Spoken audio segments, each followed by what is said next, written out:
Hello friends, मैं हूं मनीष विश्वकर्मा और आपका हमारे यूट्यूब चैनल एमवी क्लासेस में हार्दिक स्वागत है।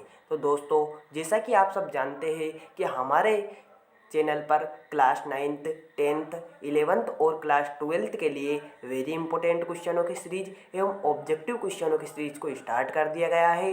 अगर आप भी वेरी इंपॉर्टेंट क्वेश्चनों की सीरीज एवं इंपॉर्टेंट ऑब्जेक्टिव क्वेश्चनों की सीरीज को देखना चाहते हैं तो आप हमारे चैनल को सब्सक्राइब कर सकते हैं और वीडियो को लाइक करना ना भूलिए, क्योंकि जब आप वीडियो को लाइक करते हैं तो हमें एक प्रेरणा मिलती है कि हमारी वीडियो को भी लाइक किया जा रहा है, तो हम और अच्छे वीडियो को बनाने लगते हैं। तो अगर आपको वीडियो अच्छा लगे तो वीडियो को लाइक कीजिए, और अगर आप इम्पोर्टेंट क्वेश्चन एवं ऑब्जेक्टिव इम्पोर्टेंट क्वेश्चनों को देखना चाहते हैं तो चैनल को सब्सक्राइब कर लीजिए, क्योंकि हमारे चैनल पर जो भी ऑब्जेक्टिव क्वेश्चन एवं इम्पोर्टेंट क्वेश्चन दिखाए जा रहे हैं वह आपकी बोर्ड परीक्षा की दृष्टि से बहुत ही इम्पोर्टेंट है। तो अगर आप भी बोर्ड परीक्षा में अच्छे अंकों से उत्तीर्ण होना चाहते हैं तो आप हमारे चैनल को सब्सक्राइब कर सकते हैं और बेल आइकन को ऑल पर सिलेक्ट कर सकते हैं, जिससे हम जो भी वीडियो अपलोड करेंगे आप तक पहुंचेंगे सबसे पहले। तो चलिए आज की इस वीडियो को स्टार्ट।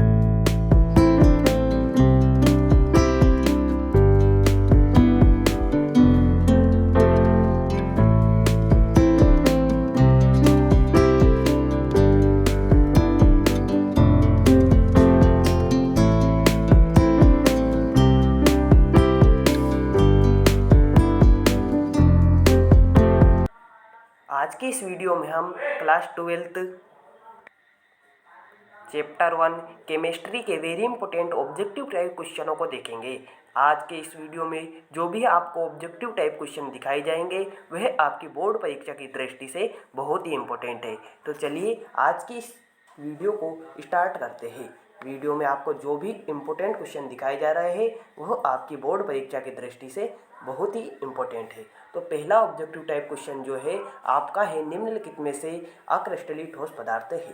तो आपको जो ऑप्शन दिए गए हैं इनमें से आपको बताना है कि कौन सा अक्रिस्टलीय ठोस पदार्थ है। तो आपको ऑप्शन दिए गए हैं नमक, दूसरा ऑप्शन दिया गया है सोडा, तीसरा ऑप्शन आपको दिया गया है कांच, और चौथा आपको ऑप्शन दिया गया है हीरा। तो आपको इन चारों में से बताना है कि अक्रिस्टलीय ठोस पदार्थ कौन सा है। तो आपका इसका जो सही आंसर होगा वह होगा कांच। जो आपका कांच है यह एक अक्रिस्टलीय ठोस पदार्थ है, और आपको जो तीनों दिए गए हैं नमक, सोडा और हीरा एक क्रिस्टलीय ठोस पदार्थ है। तो आपका इसका सही आंसर होगा कांच। इसका सही आंसर कांच होगा। चलिए दूसरे ऑब्जेक्टिव टाइप क्वेश्चनों को देखते हैं। किसी क्रिस्टल में प्रति इकाई कोशिका में परमाणुओं की संख्या 2 हो तो क्रिस्टल संरचना होगी। आपको बताना है कि किसी क्रिस्टल के प्रति इकाई कोशिका में परमाणुओं की संख्या यदि 2 हो तो क्रिस्टल की संरचना कैसी होती है। तो आपको ऑप्शन दिए गए हैं अष्टफलकीय होती है, दूसरा आपको ऑप्शन दिया गया है फलक केंद्रीय घनी होती है, तीसरा आपको ऑप्शन दिया गया है अंतःकेंद्रीय घनी होती है, और चौथा आपको ऑप्शन दिया गया है सामान्य घनी होती है। तो आपको बताना है कि कौन सी संरचना होती है। तो इसका आपका जो सही आंसर होगा वो होगा सा वाला, जो अंतःकेंद्रीय घनी होती है। यदि किसी क्रिस्टल में प्रति इकाई कोशिका में परमाणुओं की संख्या 2 होती है तो उसकी संरचना कैसी होती है, अंतःकेंद्रीय घनी, अंतःकेंद्रीय घनी संरचना होती है। तो चलिए तीसरे प्रश्न को देखते हैं। तीसरा प्रश्न आपसे कुछ इस प्रकार पूछा गया है। चलिए तीसरा, निम्नलिखित में से सहसंयोजी क्रिस्टल कौन सा है। जो आपको ऑप्शन दिए गए हैं इनमें से आपको बताना है कि सहसंयोजी क्रिस्टल कौन सा है। तो आपको पहला ऑप्शन दिया गया है नमक, दूसरा आपको ऑप्शन दिया गया है सोडा, तीसरा आपको ऑप्शन दिया गया है कांच, और चौथा आपको दिया गया है हीरा। तो आपको इन चारों में से बताना है कि सहसंयोजी क्रिस्टल कौन सा है। तो आपका इसका जो सही आंसर होगा वह होगा हीरा। हीरा जो एक है सहसंयोजी क्रिस्टल होता है। तो इसका आपका राइट आंसर होगा हीरा। चलिए चौथे ऑब्जेक्टिव टाइप क्वेश्चन को देखिए।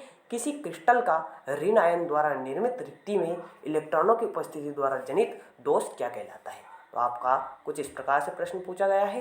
तो आपका इसका पहला जो ऑप्शन दिया गया है फ्रेंकल दोष, दूसरा ऑप्शन दिया गया है साटकी दोष, तीसरा ऑप्शन दिया गया है समीकरणीय दोष, और चौथा ऑप्शन दिया गया है एप केंद्र। तो आपको बताना है कि किसी क्रिस्टल का ऋण आयन द्वारा निर्मित रिक्ति में इलेक्ट्रॉन की उपस्थिति द्वारा जनित दोष कौन सा होता है। तो आपका इसका सही आंसर होगा एप केंद्र। एप केंद्र दोष होता है। तो चलिए पांचवें प्रश्न को देख लेते हैं। पांचवा ऑब्जेक्टिव टाइप क्वेश्चन आपको कुछ इस प्रकार से दिया गया है। पांचवा प्रश्न आपको कुछ इस प्रकार से दिया गया है, देखिए आप यहाँ पर।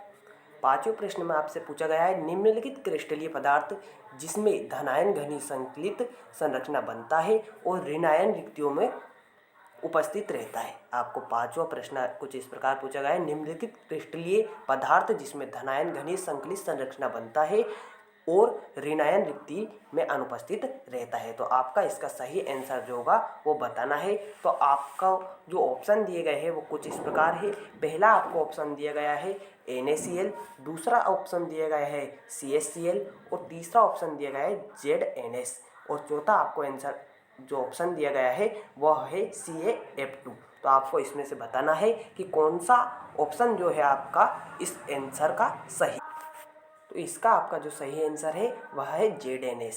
तो ZNS से एक ऐसा क्रिस्टलीय पदार्थ है जिसमें धनायन घनी संकलित संरचना बनती है और ऋणायन रिक्ति में उपस्थित रहती है। तो आपका इसका सही आंसर होगा ZNS। तो चलिए छठे प्रश्न की ओर बढ़ते हैं। छठा प्रश्न आपको कुछ इस प्रकार से दिया गया है, देखिए। छठे प्रश्न में आप देखिए, एक फलक केंद्रीय घन इकाई कोशिका में उपस्थित परमाणुओं की संख्या आपको बतानी है कि एक फलक केंद्रीय घन कोशिकाएं जो इकाई कोशिका होती है उसमें कितनी परमाणुओं की संख्या होती है। तो आपको बताना है कि कितने परमाणुओं की संख्या होती है। तो आपको ऑप्शन दिया गया है 4 होती है, 3 होती है, 2 होती है या 1 होती है। तो इसका आपको जो सही आंसर बताना है वह होती है 4 होती है। कितनी होती है? एक फलक केंद्रीय घन इकाई कोशिका में परमाणुओं की संख्या कितनी होती है? 4 होती है। तो इसका सही आंसर होगा 4। तो चलिए आगे के प्रश्नों को देख लेते हैं। आगे का प्रश्न आपसे कुछ इस प्रकार पूछा गया है। सातवां प्रश्न, क्रिस्टल जालक की सूक्ष्मतम इकाई क्या होती है? आपको बताना है कि क्रिस्टल जालक की सूक्ष्मतम इकाई क्या होती है। तो आपको 4 ऑप्शन दिए गए हैं, जालक सेल, इकाई सेल या सममिति केंद्र या त्रिविमीय जालक। तो इसका आपका जो सही आंसर होगा वो होगा इकाई सेल। इकाई सेल आपका इसका सही आंसर होगा। क्रिस्टल जालक की सूक्ष्मतम इकाई इकाई सेल होती है। क्रिस्टल जालक की सूक्ष्मतम इकाई इकाई सेल होती है, इसका आपका सही आंसर होगा। तो चलिए 8वें प्रश्न को देखते हैं। 8वां प्रश्न आपको कुछ इस प्रकार पूछा गया है, देखिए। शुष्क बर्फ ठोस CO2 है। आपको बताना है कि शुष्क बर्फ ठोस CO2 क्या है। तो आपका ऑप्शन दिया गया है, आयनिक क्रिस्टल है, सहसंयोजी क्रिस्टल है, आणविक क्रिस्टल है या धात्विक क्रिस्टल है। तो आपको बताना है कि शुष्क बर्फ जो होता है अर्थात ठोस CO2 आणविक क्रिस्टल है, धात्विक क्रिस्टल है, सहसंयोजी क्रिस्टल है या आयनिक क्रिस्टल है। तो इसका जो आपका सही आंसर होगा यह होगा सा वाला आणविक क्रिस्टल। जो ठोस बर्फ होता है या शुष्क बर्फ होता है या ठोस CO2 होता है वह आणविक क्रिस्टल होता है। तो चलिए आगे के प्रश्नों को देखते हैं। 9वां प्रश्न आपसे कुछ इस प्रकार पूछा गया है। 9वें प्रश्न को देख लीजिए। CaCl क्रिस्टल में प्रत्येक CS+ आयन का घेरे रहने वाले विपरीत आयनों की संख्या होती है।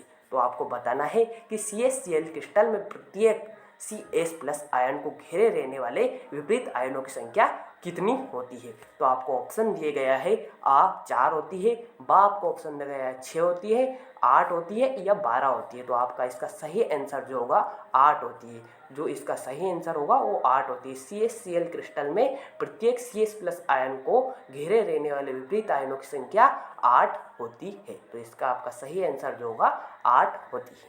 तो चलिए 10वें प्रश्न की ओर बढ़ते हैं। 10वां प्रश्न कुछ आपसे इस प्रकार पूछा गया है कि फ्रेंकल दोष के कारण आयनिक ठोसों का घनत्व होता है, क्या होता है? बढ़ता है, घटता है, परिवर्तित रहता है, अपरिवर्तित हो जाता है। तो आपको बताना है कि फ्रेंकल दोष के कारण आयनिक ठोसों का घनत्व कैसा हो जाता है?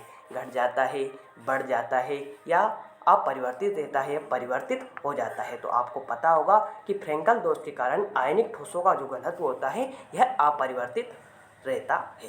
फ्रेंकल दोष के कारण आयनिक ठोसों का घनत्व अपरिवर्तित रहता है। चलिए 11वें ऑब्जेक्टिव टाइप क्वेश्चन को देखते हैं। क्रिस्टल जालक से एक धनायन तथा एक ऋणायन का स्थान रिक्त होगा कहलाता है। तो आपको बताना है कि यदि कोई क्रिस्टल जालक है जिसमें से धनायन तथा ऋणायन दोनों स्थान रिक्त हो तो वह कौन सा दोष कहलाता है?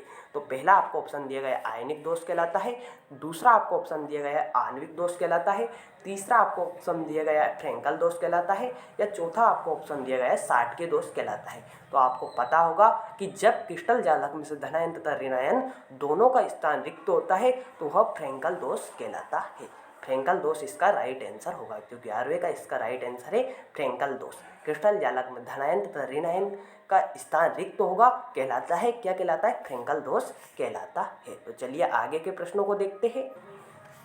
आगे मैंने कुछ रिक्त स्थानों की पूर्ति कीजिए इस प्रकार के ऑब्जेक्टिव टाइप क्वेश्चनों को लिया है, तो आप इनको भी देख लीजिए। यह भी आपकी बोर्ड परीक्षा की दृष्टि से बहुत ही इंपॉर्टेंट है। तो पहला जो ऑब्जेक्टिव मैंने आपके लिए लिया है वह कुछ इस प्रकार है। किसी तत्व या यौगिक में अशुद्धि की अल्प मात्रा मिलाने की क्रिया को क्या कहते हैं?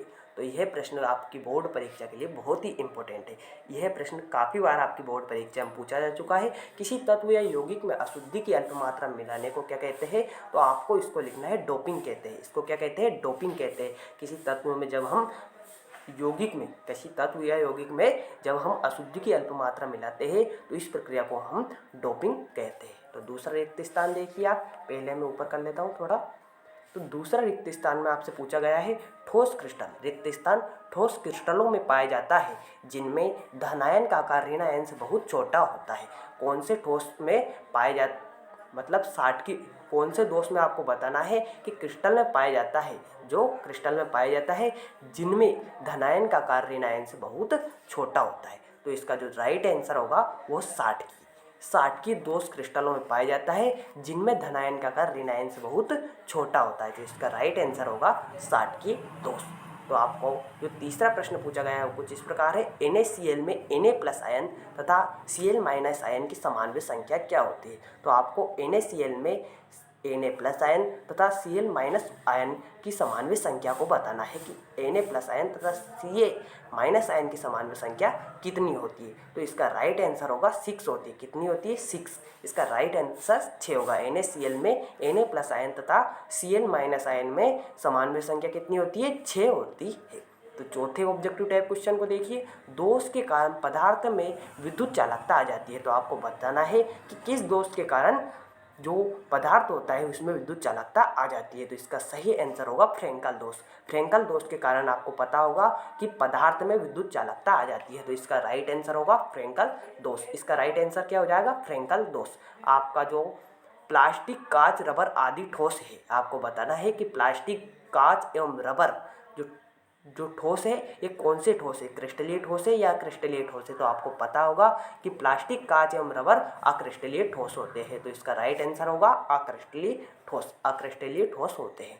छठा आपको पूछा गया है ब्रावेस के अनुसार के तरह के क्रिस्टल जालक होते हैं। तो आपको बताना है कि ब्रावेस जो वैज्ञानिक थे उनके अनुसार कितने प्रकार के क्रिस्टल जालक होते हैं? तो आपका इसका सही आंसर होगा 14 प्रकार के। ब्रावेस ने बताया था कि कुल 14 प्रकार के क्रिस्टल जालक होते हैं। तो इसका राइट आंसर होगा 14 प्रकार के क्रिस्टल जालक होते हैं। तो चलिए आगे के प्रश्नों को देखते हैं। 7वां प्रश्न आपको मैंने कुछ इस प्रकार दिया गया है। 7वें प्रश्न को आप देखिए। 60 के दोष के कारण क्रिस्टल का घनत्व हो जाता है। कि आपको बताना है कि 60 के दोष के कारण क्रिस्टल का घनत्व कम हो जाता है, अधिक हो जाता है या अपरिवर्तित रहता है। तो आपको पता होगा कि 60 के दोष के कारण ठोसों का जो घनत्व है कम हो जाता है। तो इसका राइट आंसर होगा कम हो जाता है। 60 के दोष के कारण क्रिस्टल घनत्व कम हो जाता है। 8वां प्रश्न आपसे कुछ इस प्रकार पूछा गया है।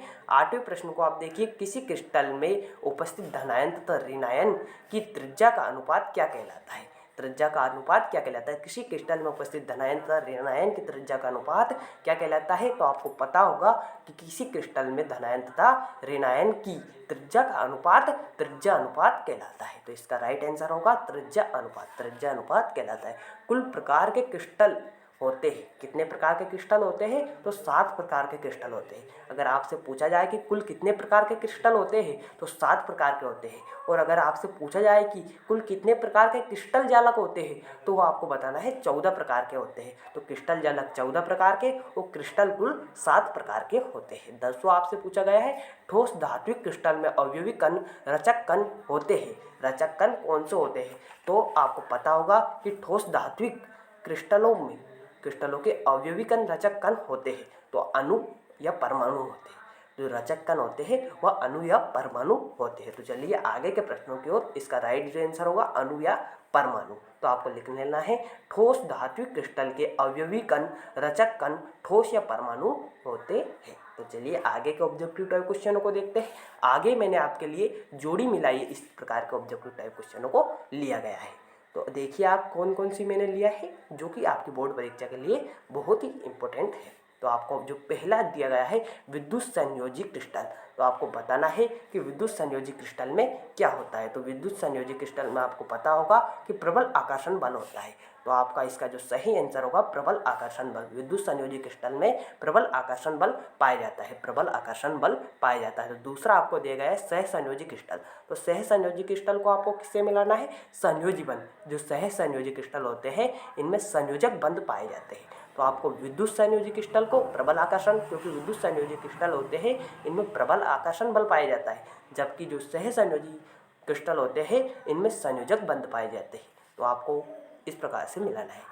जो तीसरा आपको दिया गया है आणविक क्रिस्टल। आणविक क्रिस्टल में दुर्बल वंडर वाल बल पाया जाता है, वंडर वाल बल पाया जाता है। और धात्विक क्रिस्टल में धात्विक बंध पाया जाता है। तो धात्विक क्रिस्टल को आपको धात्विक बंध से मिलाना है और आणविक क्रिस्टल को आपको दुर्बल वंडर वाल बल से मिलाना है। तो दूसरी आपको एक और जोड़ी दी गई है, इस जोड़ी को आप देख लीजिए। तीसरे जो दूसरी जोड़ी है इसमें दिया गया है चतुष्फल की संरचना। तो आपको इनमें से देख के बताना है कि चतुष्फल की संरचना किसकी होती है। जो चतुष्फल की संरचना जो होती है ZnS की होती है। आपको पता होगा कि चतुष्फल की संरचना किसकी होती है, ZnS की। दूसरा आपको दिया गया है अष्टफल की संरचना।